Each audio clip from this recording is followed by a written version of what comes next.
اچھا ناز بلوچ صاحبہ، ایک اور ایشو جو ہے وہی جو میں نے آئی ایم ایف والا سوال کیا جنید اکبر خان صاحب سے، تو آئی ایم ایف کہہ رہی ہے کہ پرائیویٹائزیشن کریں. مثلاً انہوں نے جو لسٹ دی ہوئی ہے اس میں جو ادارے ہیں وہ آپ کو اچھی طرح پتہ ہے، اس میں پی آئی اے بھی شامل ہے، اور پچھلی جو نگران حکومت ہے اس نے پی آئی اے کی پرائیویٹائزیشن کے لیے کافی کام کر بھی لیا ہے. موجودہ حکومت اس کو آگے بڑھانا چاہتی ہے، لیکن آپ کی پارٹی کا موقف ہے کہ اس طرح کے جو بڑے ادارے ہیں ان کی پرائیویٹائزیشن نہیں ہونی چاہیے. تو پھر آپ کس طرح چلیں گے؟ شہباز شریف صاحب کی حکومت کے ساتھ پیپلز پارٹی کیسے چلے گی اگر آپ نے پرائیویٹائزیشن کی مخالفت کرنی ہے؟ عامر میر صاحب، پہلی بات تو یہ ہے کہ ہم کابینہ میں موجود نہیں ہیں، تو لہٰذا جو بھی فیصلے پی ایم ایل این لے گی تو ان کی ذمہ دار پی ایم ایل این خود ہی ہوگی. لیکن چونکہ ہم نے ووٹ کیا ہے، ہم اس وقت ٹریجری بینچز میں بیٹھے ہوئے ہیں، تو ہم نے ان لوگوں کا تحفظ کرنا ہے، ان امپلائیز کا تحفظ کرنا ہے جو ان اداروں میں کام کرتے ہیں. ہم پاکستان میں بے روزگاری کے اندر اضافہ نہیں کرنا چاہتے. ہم اسٹیٹ اون انٹرپرائزز کو اگر برائے فروخت لگا دیں تو یہ مسئلے کا حل نہیں ہے. یہی ادارے پہلے جب ایک وقت تھا، آپ کو بھی پتا ہے کہ پی آئی اے دنیا کی سب سے بہترین ایئر لائن میں شمار کی جاتی تھی. پی آئی اے نے ایمریٹ ایئر لائن کی فرسٹ فلائٹ جو ای کے تھی وہ کراچی ٹو یو اے ای آئی تھی. پاکستان انٹرنیشنل ایئر لائن نے دوسرے اداروں کو چلنا سکھایا. آج اگر جو غلطیاں ہیں، جو کوتاہیاں ہیں جس کے سبب ہم یہاں تک پہنچے ہیں، اس میں بہت سارے مسائل تھے. ہم نے ان چیزوں کو ایڈریس کرنا ہے.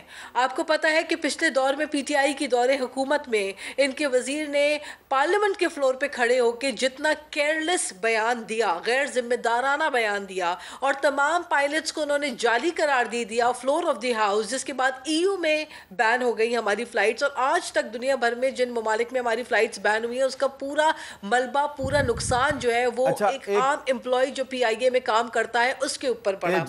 تو ان چیزوں کو ہم ورکرز کے تحفظ کو یقینی بنانا چاہتے ہیں. جی، وہ جس وزیر کا آپ نے ذکر کیا، غلام سرور خان، میں نام لے لیتا ہوں، وہ اب پی ٹی آئی میں نہیں ہے، وہ استحکام پاکستان پارٹی میں، اور استحکام پاکستان پارٹی جو ہے وہ اس حکومت کی اتحادی ہے جس میں زرداری صاحب جو ہیں وہ صدر ہیں، اور ڈپٹی اسپیکر بھی ہیں آپ، اور آنے والے دنوں میں چیئرمین سینٹ کا عہدہ بھی آپ کو ملے گا. تو یقیناً آپ کیبنٹ میں شامل نہیں ہیں، لیکن وہ جو پارٹی ہے وزیر صاحب اس پارٹی میں ہے جو پارٹی ڈائریکٹلی یا انڈائریکٹلی آپ کے ساتھ ہے.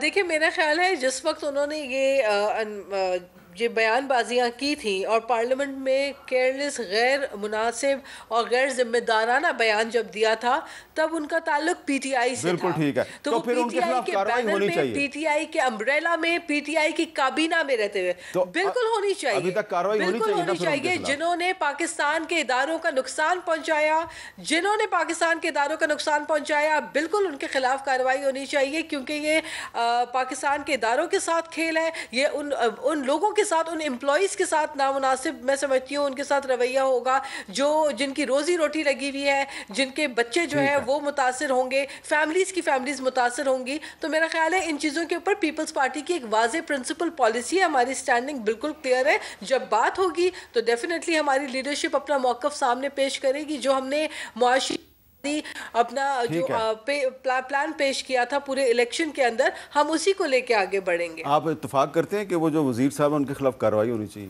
جی، کارروائی تو بالکل ہونی چاہیے. دیکھیں میر صاحب، بات یہ ہے کہ اس وقت وہ جس پارٹی میں بھی ہیں، قطع نظر اس بات کے ان کے اس بیان سے پاکستان کو پاکستان کو قومی سطح پر نقصان ہوا ہے جس کا ازالہ ابھی تک نہیں ہو سکا. اب اس کے اوپر آپ کارپیٹ ڈال کے اس کو چھپا تو نہیں سکتے.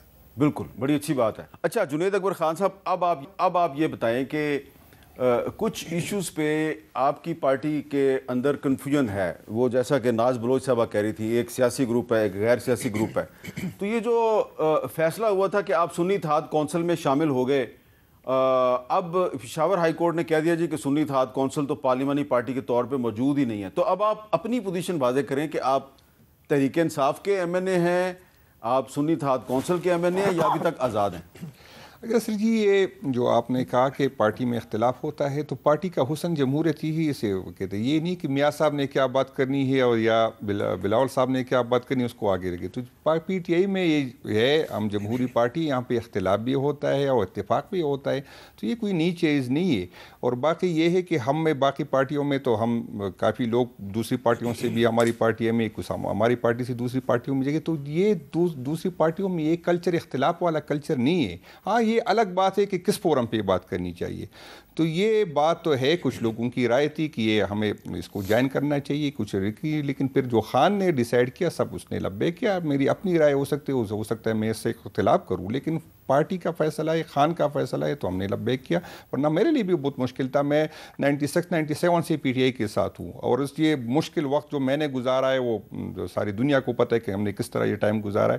اور اس کے بعد ہمیں کہا جاتا ہے کہ فلاں پارٹی کو جوائن کرو, تو ہمارے لیے مشکل تھا. لیکن خان کا فیصلہ تھا. یہ الگ بات ہے کہ اس پہ رائے یہ ہے کہ ہمیں یہ کرنا چاہیے یا نہیں. اچھا, یہ فیصلہ عمران خان کا یہ کسی اور کا نہیں تھا؟ نہیں, یہ خان صاحب کا فیصلہ تھا. لیکن خان صاحب چونکہ جیل میں تھے, اس کی رسائی نہیں تھی, تو اس کو جو پکچر بتایا گیا تھا اسی کے مطابق اس نے ڈیسائیڈ کیا تھا, اور سب نے اس پہ لبیک کہا تھا. یہ الگ بات ہے کہ اس پہ بات ہو سکتی کہ خان کو جو بریفنگ دی گئی تھی وہ صحیح تھی یا غلط تھی, اس پہ بات ہو سکتی, لیکن فیصلہ خان کا تھا, کسی انڈیویجول کا نہیں تھا, اور سب اس کو اون کرتے. یہ الگ بات ہے صحیح ہے یا غلط ہے. آخر میں آپ ڈاکٹر طارق فضل صاحب یہ بتائیں کہ عید کے بعد جو 2-3 مہینے ہوں گے وہ بڑے امپورٹنٹ ہیں, اس میں بجٹ بھی آنا ہے اور بھی بڑے اہم فیصلے ہونے ہیں. تو اگلے 6 مہینے کا جو پاکستان ہے وہ کیسا نظر آ رہا ہے آپ کو؟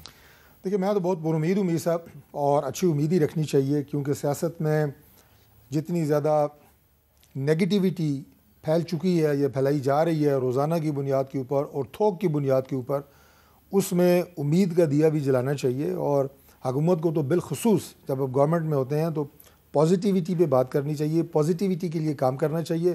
پرفارمنس آپ کا ٹارگٹ ہے جو ہم نے تہیہ کیا ہوا ہے, اللہ تعالیٰ کی ذات سے پوری امید ہے کہ انشاءاللہ تعالیٰ کامیاب ہوں گے, پاکستان آگے بڑھے گا انشاءاللہ.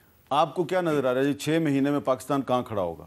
نہیں, ہمیں تو مشکل سے مشکل نظر آ رہا ہے, تو یہ تو ان کی کیپیسٹی ہی نہیں ہے. آپ کو اپنے لیے مشکلات نظر آ رہی ہیں؟ ہم اب اپنے لیے تو خیر ہم بھگتیں گے, اس ملک کے لیے, قوم کے لیے ہمیں مشکلات نظر آ رہے ہیں, کیونکہ جو فیصلے جو یہ لوگ کرنے جا رہے ہیں ہمیں سے نئی ایگریمنٹ جس کے لیے, تو ان کو آلریڈی جو بہت مشکل سے ہماری گزر رہی ہے. ہم بھی لوور مڈل کلاس کے لوگ ہیں, تو ہمیں بھی اندازہ ہے کہ کس مشکل سے ہم گزر رہے ہیں نا. تو یہ تو جس طرح یہ غیر یقینی حالات پیدا کر رہے ہیں, جس طرح ابھی ہماری سیٹیں ہم سے چینی جا رہی ہے, تو یہ تو کوشش کر رہے ہیں کہ حالات خراب ہو اور حکومت کس طرح گر جائے. تو یہ خود بھی نہیں چاہتے کہ حکومت کو آگے لے کے جائے. اچھا, ناز بلوچ صاحب ذرا مختصر سے بتائیے کہ اگلے 6 مہینے میں آپ کو کیا نظر آ رہا ہے, پاکستان کہاں کھڑا ہوگا؟ کیا پیپلز پارٹی مسلم لیگ نون کے پیچھے کھڑی رہے گی یا ہٹ جائے گی؟